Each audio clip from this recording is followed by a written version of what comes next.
신명기 28장 15절 어제까지 했고요. 이제 16절. 내가 성읍에서도 저주를 받으며 들에서도 저주를 받을 것이요 라고. 이것은 지난번에 했던 역순이잖아요. 축복의 역순. 어디서도 저주를 받아요? 똑같이. 성읍에서도 복을 받고 들에서도 복을 받을 것이며 내 광주리와 떡반죽 그릇이 복을 받을 것이며. 이것의 역순이잖아요. 그러니까 내가 성읍에서도 저주를 받으며 들에서도 저주를 받을 것이요 또 내 광주리와 떡반죽 그릇이 저주를 받을 것이다. 그대로 역순입니다. 그러니까 축복과 저주가 이제 에발산에서 시작되잖아요. 그래서 그리심산과 에발산에서 그리심산은 축복을 선포하고 에발산은 저주를 받는 자리인데 요 사이에 세겜 땅이 있어요. 요 가운데가 세겜 땅입니다. 여기 보면 좀 더 명확해지죠. 그리심산과 에발산 사이에 세겜. 이 세겜 땅 하몰, 세겜 땅 하몰에게서 아브라함이 뭘 샀어요? 땅을 샀죠. 그 땅을 그 산 땅 안에 굴이 있었죠. 그 굴 이름이 막벨라 굴이에요. 그러니까 막벨라 굴은 어디와 어디 사이에 있어요? 축복과 저주 사이에 있는 거예요. 축복과 저주가 하나라는 거예요. 하나. 그러니까 구원받는 상징이 어디서? 구약 성경에 구원받는 상징은 첫째 막벨라 굴에 붙이면 돼. 아브라함, 이삭, 야곱 때까지는. 요셉 때까지. 아브라함, 이삭, 야곱. 아브라함, 이삭, 야곱까지는 막벨라 굴에 묻히면 되고요. 그 다음에 그 요셉 때부터는 어디로 돌아가야 돼요?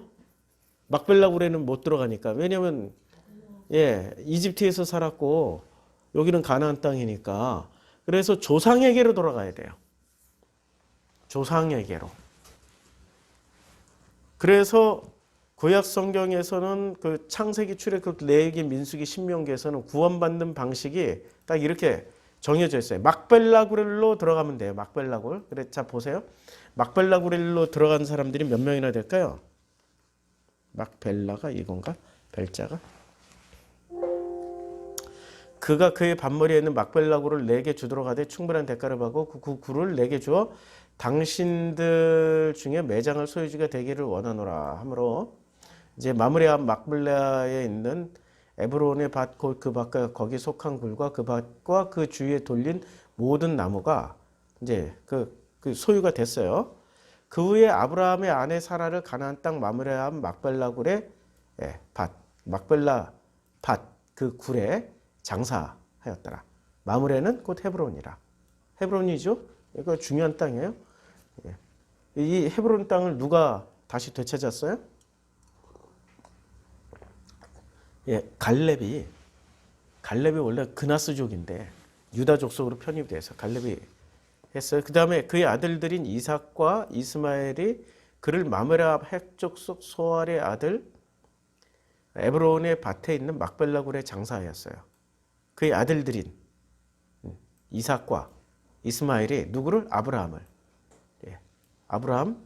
그 다음에 이 굴은 가나안 땅 마므레암 막벨라 굴에 있는 것이 아브라함이 햇사람 에브론에게서 밭과 함께 사서 그의 매장지를 삼았으므로 계속 이 중요하게 계속 반복되고 있잖아요. 그를 가나안 땅으로 메어다가 마므레암 막벨라 굴 밭굴에 장사를 하였어요. 야곱이죠. 그러니까 막벨라 굴에 묻힌 사람들은 아브라함, 이삭, 야곱 다 묻혔고 또 누가 묻혔어요? 리브가 묻혔고 그다음에 사레 묻혔고 또 누가 묻혔어요? 라헬이에요? 라헬이에요? 레아예요? 레아가 묻혔고 라헬은 길가에 그냥 묻어버렸어요.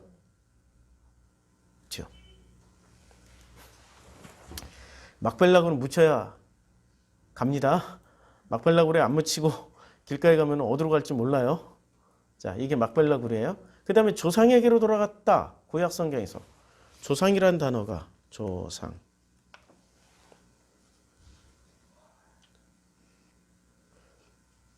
막벨라굴에도 묻히고 조상에게로 돌아가면 확실해요. 자, 조상이라는 단어는 워낙에 족보가 많이 나오니까, 자, 워낙에 조상이 많이 나오니까, 그가 그들에게 명하여 내가 내 조상들에게 돌아가리니, 야곱이 마지막 말을 하는 거예요. 돌아가리니 나를 야곱인 나를 햇사람 에브론의 밭에 있는 굴에 우리 선조와 함께 장사하라. 그렇죠? 그러니까 조상에게 돌아가는 게 곧 구원받는 거예요. 그래서 하나님이 모세에게 이렇게 말씀하십니다. 나는 내 조상의 하나님이니. 조상의 하나님이에요. 아브라함의 하나님, 이삭의 하나님, 야곱의 하나님이라. 그러니까 조상에게로 돌아간다는 말은 누구를 만난다는 얘기예요? 조상의 하나님을 만난다는 얘기예요. 이거 굉장히 중요한 얘기예요. 자, 그래서 모세가 하나님께 아뢰되 내가 이스라엘 자손에게 이르기를 너희 조상의 하나님이 나를 너희에게 보내셨다. 라고 말을 하면 되는 거예요. 그래서 하나님이 또 모세에게 이르시되 너는 이스라엘 자손에게 이같이 너희 조상의 하나님 여호와 너희 조상의 하나님 여호와예요. 그리고 어떻게 돼요? 곧 아브라함의 하나님, 이삭의 하나님, 야곱의 하나님께서 나를 너에게 보내셨다 하라. 이는 나의 영원한 이름이요. 그러니까 여호와라는 이름 안에는 뭐가 담겨 있어요? 대대로 기억할 나의 칭호라. 여호와라는 이름을 주셨어요. 여호와 스스로 존재하는 자. 그런데 그 칭호 안에는 뭐가 담겨 있어요? 조상의 하나님, 아브라함의 하나님, 이삭의 하나님, 야곱의 하나님이라는 내용물이 담겨 있는 거예요.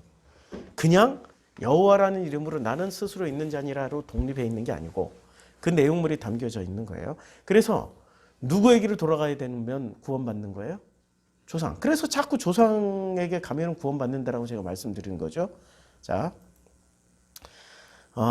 민수기에 보면 이런 내용이 나옵니다. 아주 민수기 20장에 보면은 아론은 그의 조상들에게 돌아가고, 그렇죠?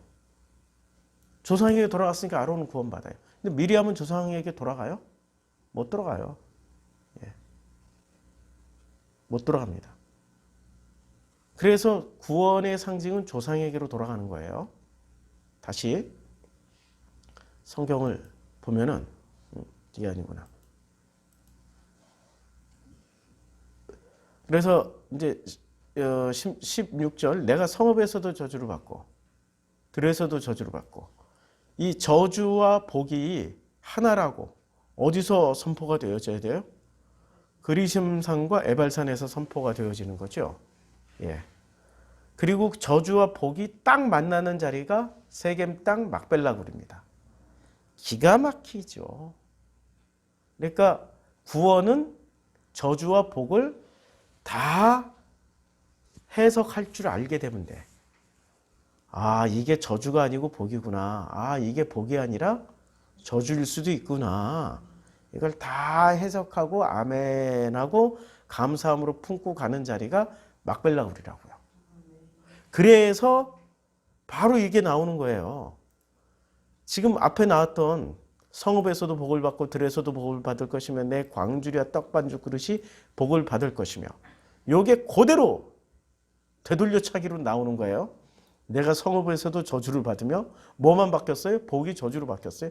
들에서도 저주를 받을 것이요. 또 내 광주리와 떡반죽 그릇이 저주를 받을 것이다. 이렇게 나왔어요. 그럼 성읍이 어떤 데인지 우리가 지난번 공부했잖아요. 다시 또 공부하자고요. 성읍이 어떤 데인지. 계속 공부해서 나쁠 건 없잖아요. 반복 학습. 왜냐하면 우리가 잘 못 알아들었던 얘기들이니까. 반복 학습. 그래서 16절에 보면은 성읍이 어떤 데라고 번역을 했습니까? 성읍. 이르죠. 근데 이 이르가 최초로 어디서 나와요? 이 이르가 창세기 4장 17절부터 나오죠. 자, 에녹이 아내와 동침하니 이제 그가 잉태하여 에녹을 낳아요.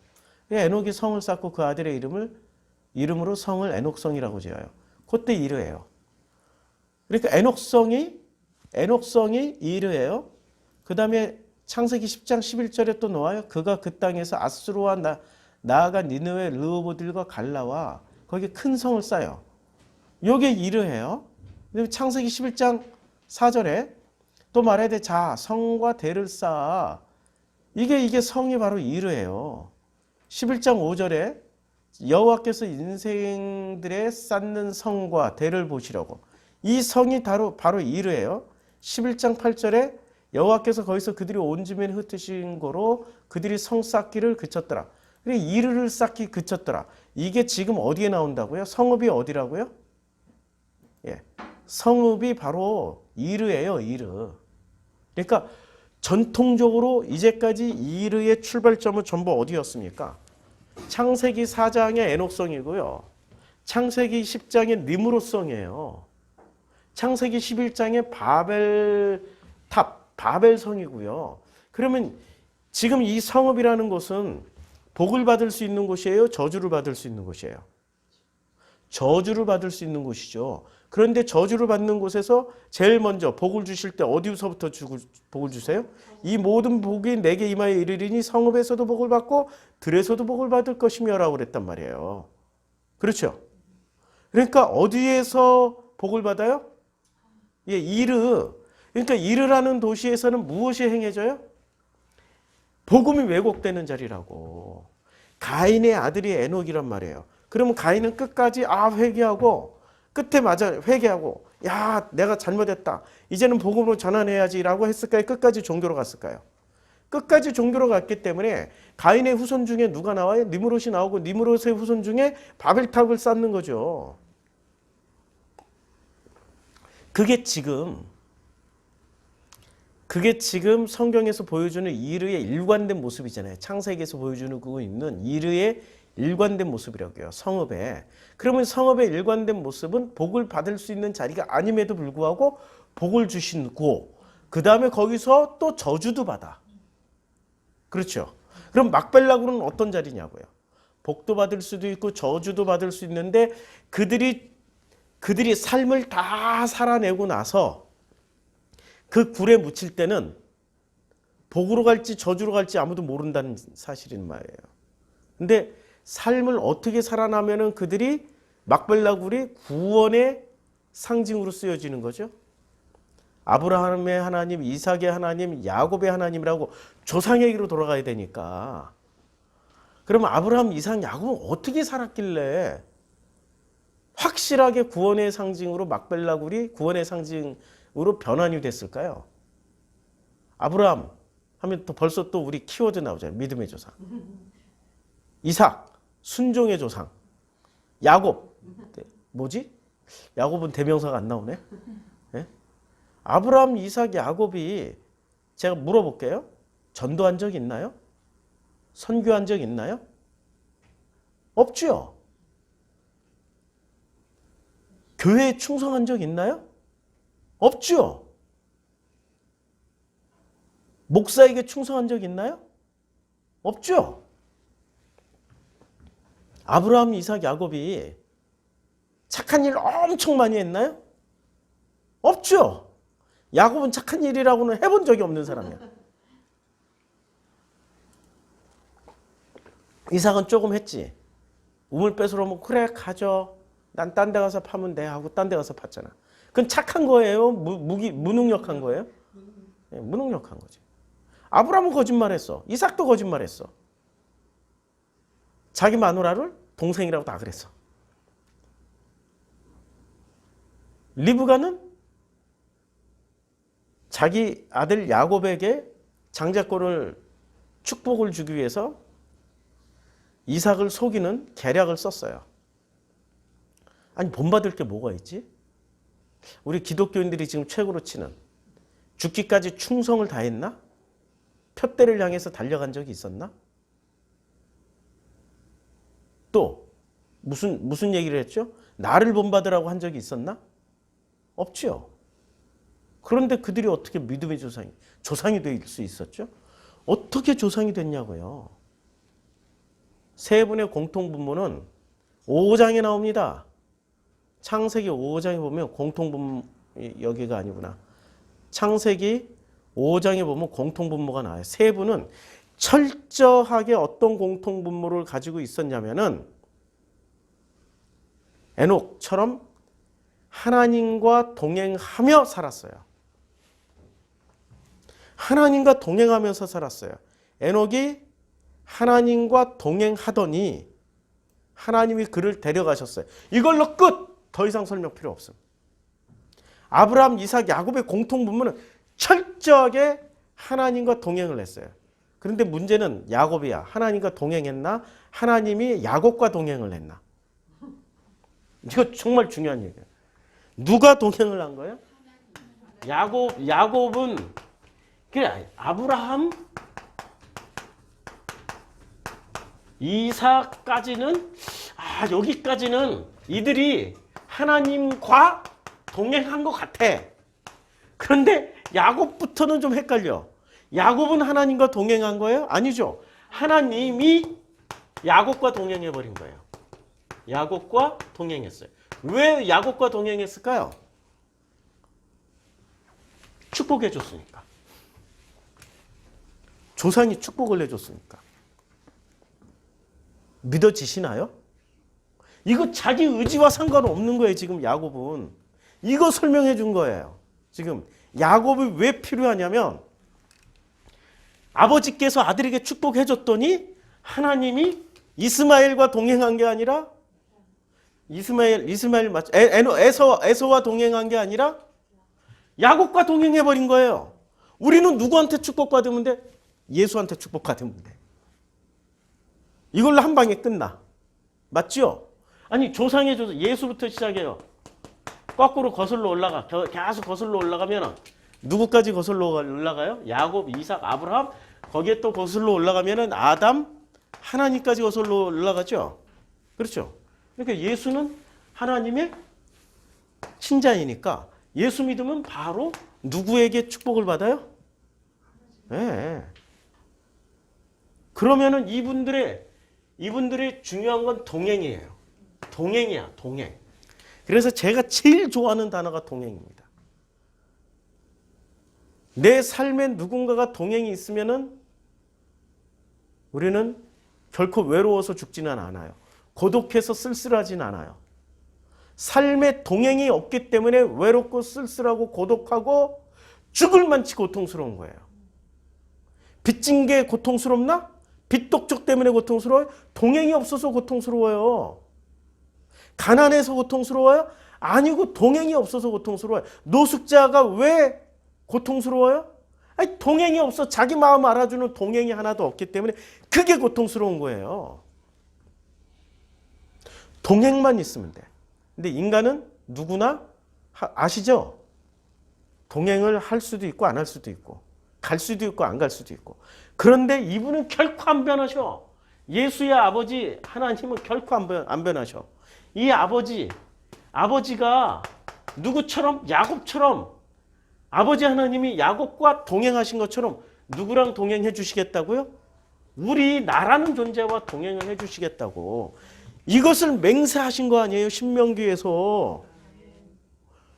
그게 축복이죠. 그렇죠. 근데 동행하면서도 문제는 동행하면서도 야곱은 이걸 축복이라고 생각했나요? 저주라고 생각했나요? 그러니 레아 가지고 만족을 못하니까 라헬을 얻기 위해서 7년은 또 죽도록 고생을 하잖아요. 그리고 자기가 원하는 라헬을 얻었어. 할렐루야! 얼마나 좋아! 라헬만 사랑해. 레아는 그렇게 뭐 사랑하지도 않고 심지어는 레아에게서 나온 그 자녀들마저도 다 무시해버려. 라헬에게서 나온 베냐민과 요셉만 죽도록 사랑해. 죽도록 사랑하잖아요. 그런데 문제가 발생하죠. 어떤 문제가 발생을 해요? 결정적으로 막벨라고 그래. 누가 가냐고. 레아가 가고 라헬은 길거리에 묻혀버려요. 이거 무서운 거죠. 그리고 야곱이 뒤늦게 깨달아요. 막벨라굴이라는 데를 반드시 자기를 거기에다 묻어달라고 자기의 자손들에게, 요셉에게, 자기 아들들에게 부탁을 하잖아요. 조상에게로 돌아가게 해달라고. 그러면서 막벨라굴의 위치를 깨닫는 거지. 축복과 저주가 다 모여있는 요 중립지대구나.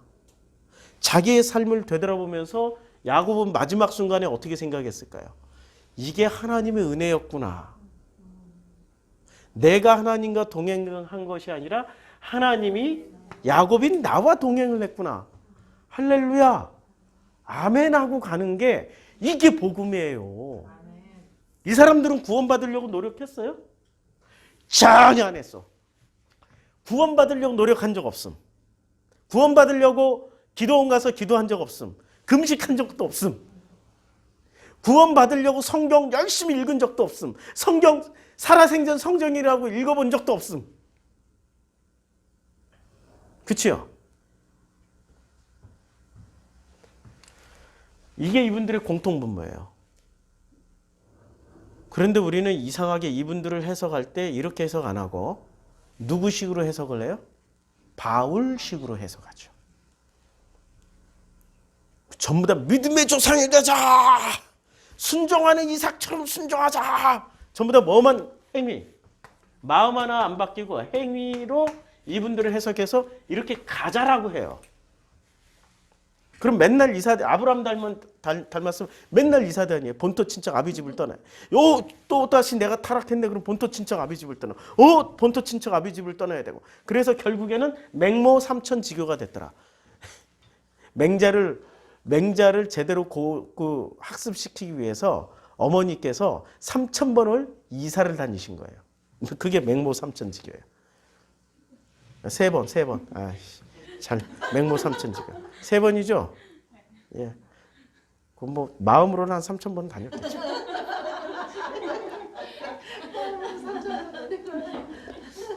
(3,000번이라) 3만 번이라도 더 다녔을 거야.